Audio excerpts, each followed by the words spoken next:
ఇప్పుడు శ్రీమన్నారాయణుడు అనుగ్రహిస్తున్నాడు ఐశ్వర్యాన్ని ఇంద్రుడికి. ఎలా? పక్కన లక్ష్మి చేరి ఆ ఈయగలిగినటువంటి శక్తి తనతో చేరాలి. చేరేంత వరకు ఆ కటాక్షము కుదరదు.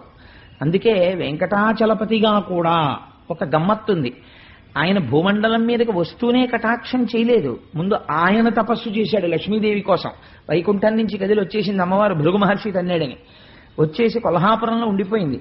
అమ్మవారి గురించి తపస్సు చేసిన తరువాత పద్మావతీదేవి ఆవిర్భావం అయిన తర్వాత పద్మావతీదేవిని పరిణయం చేసుకున్న తరువాత పద్మాసనస్థయౌ పద్మావతీదేవి నిజవక్షమందున నిలుపుకొనుచు నించున్నాడు. అందుచేత సశక్తియుతుడైనటువంటి పరమాత్మ మన అభీష్ట సిద్ధిని చేకూర్చగలడు. కాబట్టి ఇప్పుడు ఇవాళ జరిగేటటువంటి కళ్యాణ ఘట్టము, అందుకే వివాహము అన్న మాట ఈశ్వరుడికి వాడరు.